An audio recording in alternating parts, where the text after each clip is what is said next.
रिश्तेदार, कॉलेज जाती हो? मैं नहीं, कॉलेज घर आता है।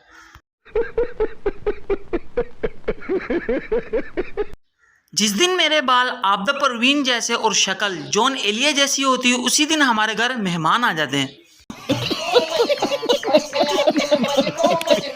बचपन में मार मार कर सुलाते थे, अब मार मार कर उठाते हैं। घर वाले भी पता नहीं मुझसे क्या चाहते हैं।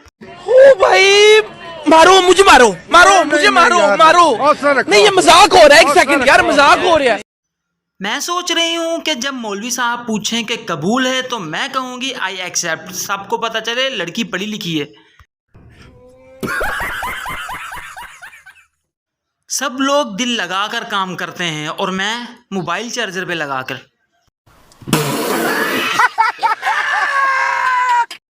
किसी से उम्मीद लगाने से बेहतर है बंदा मुल्तानी मिट्टी लगा ले, रंग भी गोरा, दिल को भी सुकून। क्या बोला तूने? नहीं, पहले क्या बोला? चलो जाके इलाज करो अपना। खुद को कभी भी बेकार मत समझे। आपका एक गुर्दा मुझे सेब वाला खून दिला सकता है।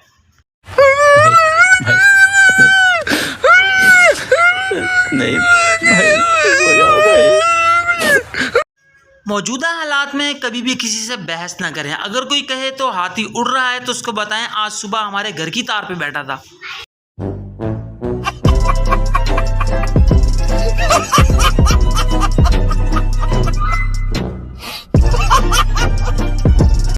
मेरे पास टेंशन है, डिप्रेशन है, उदासियां हैं, सर दर्द है। आप सबके पास क्या है गरीबों? गजब बेइज्जती है। आप सब लोगों से इल्तमास है कि कभी भी छोटे भाई को इसकी बहन के पास अकेला घर में ना छोड़ें, वरना इसका नतीजा कुछ इस तरीके से देखने को मिलेगा। Oh my God! Wow! किसी ने मुझसे पूछा अगर गिलास टूटे तो क्या आवाज आती है? मैंने कहा अम्मी की आवाज आती है कि तोड़ो और तोड़ो। जब तुम्हारे ससुराल वाले आएंगे तो लोटे में पेप्सी पिलाऊंगी।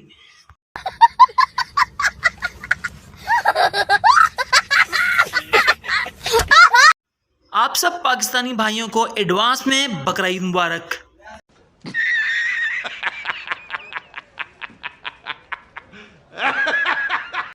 एक की जान बनी हुई है जबकि दूसरे की जान पर बनी हुई है।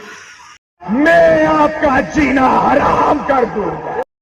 ये है इंसानियत। चाइना के एक बड़े बिजनेसमैन ने यह तस्वीर पोस्ट की। कहता है मैंने बच्चों के चेहरे में खुशी के आसार देखे और कार के ऊपर चढ़कर जंप लगा कर खेलने की इजाज़त दे दी और बच्चे इतने खुश थे कि मैं बयान नहीं कर सकता। हालांकि ना तो बच्चे मेरे थे और ना ही गाड़ी।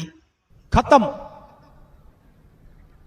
Bye bye, tata, good bye, गया। मर्द आलू की तरह होता है, हर सब्जी के साथ सेट होने की कोशिश करता है।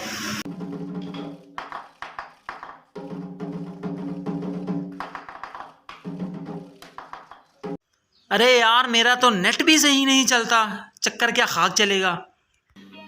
समझ रहे हो? समझ रहे हो ना? रिश्तेदार, बेटा पेपर कैसा था? मैं पतला सा था और व्हाइट कलर का था।